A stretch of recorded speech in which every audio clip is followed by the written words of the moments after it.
রাতে ঘুমানোর সময় আমার স্ত্রী যখন আমার বুকের উপরে এসে শুয়ে পড়ল, তখন আমি বেশ বিরক্তি নিয়ে ওকে বললাম, সারাদিন কাজ করে রাতে তোমার জন্য একটু শান্তিতে ঘুমাতেও পারি না। এমন ন্যাকামো না করলেও তো পারো, তোমার জন্য কোনো কাজে শান্তি নেই আমার। আমার স্ত্রী তখন বলল, তুমি তো জানো আমি তোমার বুকে মাথা না রাখা পর্যন্ত ঘুমাতে পারি না। তুমি যত যাই কিছু বলো না কেন, আমি তোমার বুকেই মাথা রেখে ঘুমাবো। রেগে গিয়ে বললাম, তুমি মরে গিয়েও তো আমাকে মুক্তি দিতে পারো, রোজ রোজ এমন অশান্তি আমার আর সহ্য হয় না। এমন একটা বস্তা গায়ের উপর থাকলে কি কেউ ঘুমাতে পারে?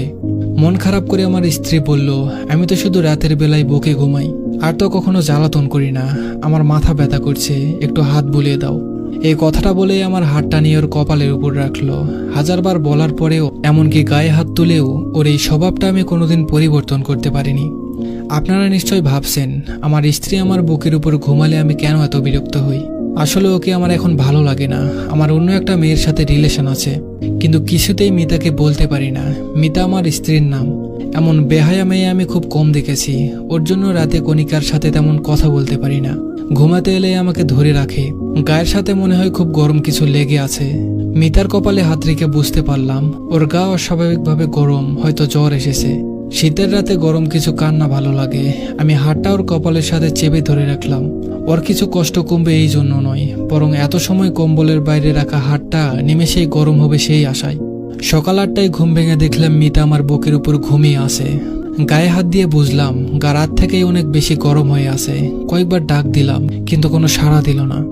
ওকে বুকের উপর থেকে সরাতে গিয়ে খেয়াল করলাম আমাকে বেশ শক্ত করেই ধরে আছে। তবুও ফ্রেশ হতে চলে গেলাম, কিন্তু মিতার অবস্থা ক্রমশই খারাপ হচ্ছে। তাই ওকে নিয়ে হাসপাতালে গেলাম। ডাক্তার বলল ওর অবস্থা এখন বেশিই খারাপ, এখনই আইসিইউতে ভর্তি করতে হবে। কিন্তু আমি ওর জন্য এত টাকা নষ্ট করতে পারবো না, তাই সাধারণ মহিলা ওয়ার্ডে ভর্তি করে দিয়ে চলে আসলাম। অফিসে এসে কণিকার সাথে গল্প জুড়ে দিলাম। মেয়েটা আমাকে ছাড়া কিছুই বুঝতে চায় না। কণিকা আমার অফিসের কলিগ। ওর হাসি মাখা মুখটা যে কোনো পুরুষকেই নিজের কাছে টানতে বাধ্য করবে। তাই আমিও ওর কাছে চলে এসেছি। সারাদিন বেশ ভালোই কাটলো। সন্ধ্যাবেলা বাড়ি এসে ফ্রেশ হয়ে খাবার টেবিলে গেলাম। না, আজ আর এই টেবিলে আমার পছন্দের কিছু রান্না করা নেই। মিতা রোজ সন্ধ্যা হলে আমার পছন্দের হালকা খাবার বানিয়ে দিত, তারপর নিজের হাতে খাইয়ে দিত। কণিকার সাথে রিলেশনে যাওয়ার পর একদিন বলেছিলাম, তোমার আমাকে খাইয়ে দিতে হবে না, নাকি বিষ মিশিয়ে এভাবে খাওয়াতে আসো আমাকে। এরপর থেকে আর কখনো খাইয়ে দিতে দেখিনি। রান্না করে টেবিলে গুছিয়ে রাখতো। আজ মিতা নেই, তাই কেউ কিছু বানিয়ে রাখেনি। খাটে গিয়ে শুয়ে কণিকার সাথে কথা বলতে লাগলাম, কিন্তু এখন ওর সাথে কথা বলতে ভালো লাগছে না।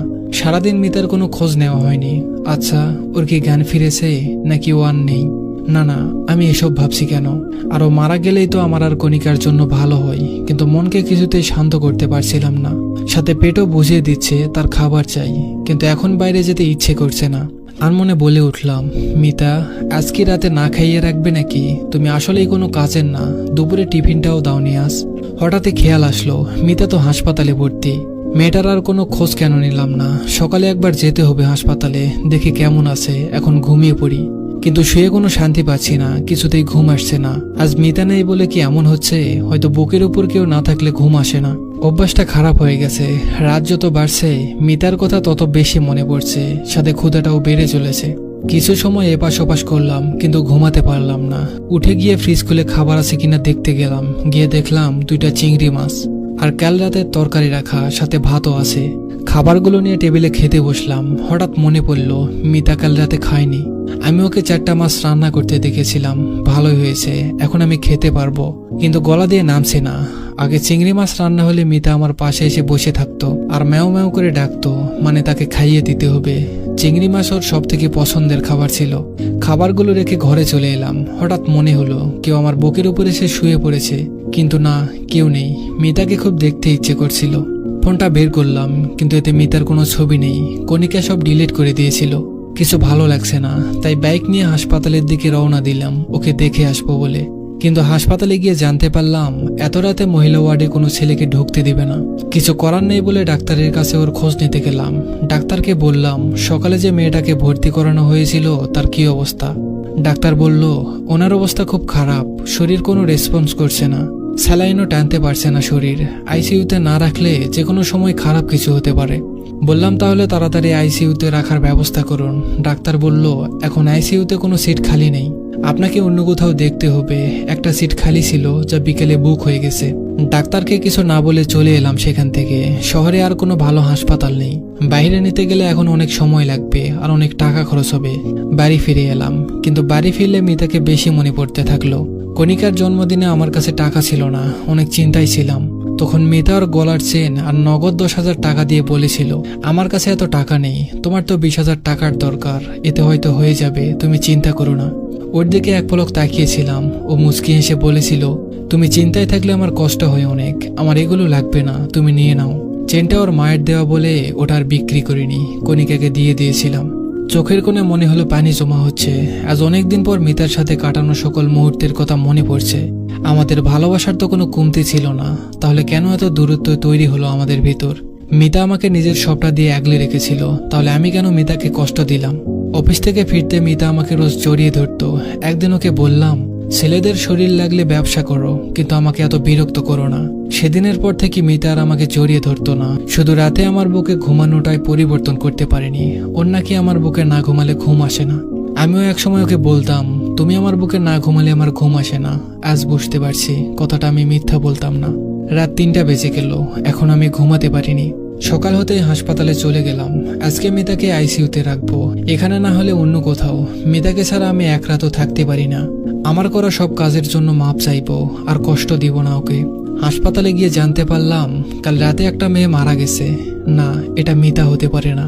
মিতা আমাকে কথা দিয়েছিল আমাকে রেখে যাবে না, আমাকে ছাড়াও থাকতে পারে না। মিতা নিশ্চয়ই ওর কথা রাখবে, কিন্তু আমাকে ভুল প্রমাণ করে দিল। মিতার প্রাণহীন দেহটা কেমন নিষ্পাপভাবে ঘুমিয়ে আছে। খুব শক্ত করে ওকে জড়িয়ে ধরলাম। শেষ কবে ওকে জড়িয়ে ধরেছিলাম মনে নেই। ওর মুখের কাছে মুখ নিয়ে বলতে লাগলাম, তুমি বলতে না তুমি আমাকে ছাড়া থাকতে পারো না, তাহলে আজ থেকে কি করে থাকবে? জানো, কাল রাতে আমি তোমাকে ছাড়া ঘুমাতে পারিনি। গায়ের উপর একটা বস্তা না থাকলে কি আর ঘুম আসে? কে আমাকে রোজ পছন্দের খাবার রান্না করে দিবে? কে আমাকে এতটা আগলে রাখবে? আমি তোমাকে আর কষ্ট দিব না। এই দেখো, আমি তোমাকে জড়িয়ে ধরে কথা দিচ্ছি, আমি আর কথার খেলাপ করব না। তুমি জানো কাল রাতে আমি তোমাকে ছাড়া কেমন ছিলাম? ভাতও খেতে পারিনি। তুমি আমাকে নিজের হাতে খাইয়ে দিবে না? এবার আর বলবো না তুমি আমাকে বিষ মিশিয়ে মেরে ফেলতে চাও, বলো না প্লিজ। আমার খুব ক্ষুধা লেগেছে, কাল রাতে আমি খাইনি জানো। তোমার কলিজাটা না খেয়ে আছে, আর তুমি নিশ্চিন্তে কি করে ঘুমিয়ে আছো।